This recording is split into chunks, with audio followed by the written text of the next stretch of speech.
আমরা জানি যে প্রতি বছরই অসংখ্য ছেলে মেয়ে এসএসসি পরীক্ষায় পাশ করে, কিন্তু এরকম একটি গ্রাম আমরা খুঁজে পেয়েছি যেটা যশোরের চূড়ামনকাটির দাসপাড়া, যেখানে প্রায় গত ৩৫০ বছরের মধ্যে এই প্রথম তিনজন স্কুল শিক্ষার্থী মেয়ে তারা এসএসসি পরীক্ষা পাশ করেছে। এই পাড়ার মেয়েদের শিশু বয়সে বিয়ে দিয়ে দেওয়ার চল ছিল একটা দীর্ঘ সময় ধরে, কিন্তু এই বাধা পার করে লেখাপড়া করছে তিনটি মেয়ে। শুরুতেই দেখে নেই এই বিষয়ে একটি প্রতিবেদন, তারপরে ওদের সঙ্গে আমরা কথা বলব। সব দিক থেকেই পিছিয়ে দাসপাড়ার মানুষগুলো। কোনো রকমে খেয়ে পড়ে বেঁচে থাকাটাই এই গ্রামবাসীদের প্রধান চ্যালেঞ্জ।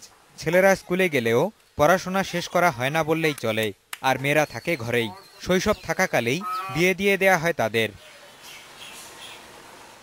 তবে এই জীবন পাল্টে দেওয়ার স্বপ্ন দেখছে তিনটি মেয়ে।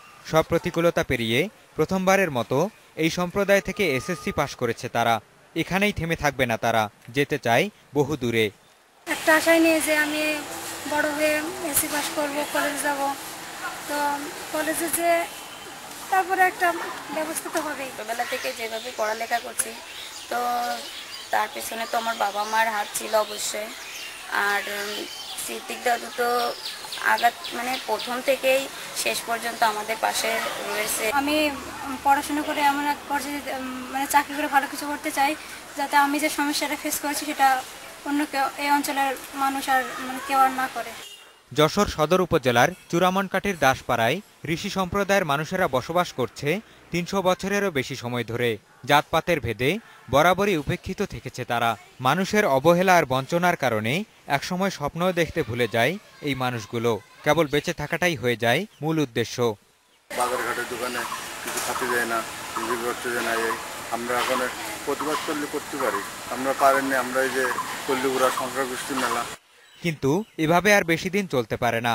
এলাকায় আছেন দাদু ভাই নামে পরিচিত একজন স্বপ্নবাজ মানুষ, যিনি পাল্টে দিতে চান সবকিছু। তার চেষ্টাতেই স্কুলে পড়াশোনা চালিয়ে যাচ্ছে মেয়েরা।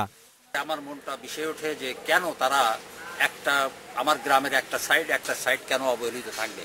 তাই আমি তাদের সঙ্গে কথাবার্তা বলি, অভিভাবকদের সঙ্গে কথাবার্তা বলি এবং বাচ্চাদের সঙ্গে কথাবার্তা বলি। বলার পরে আস্তে আস্তে তাদেরকে উজ্জীবিত করার পরে তাদের প্রথমে ছেলেরা এক এক করে বেরিয়ে আসে এবং তারপরে মেয়েদের যাতে আর তারা বাল্যবিবাহ না দেয়, এর জন্য আমি তাদেরকে উদ্বুদ্ধ করি। চূড়ামনকাঠি মাধ্যমিক বিদ্যালয়ে পড়েছেন অপর্ণা, ভাবনা ও দীপ্তি। তাদের সাফল্য ছুঁয়েছে শিক্ষকদেরও।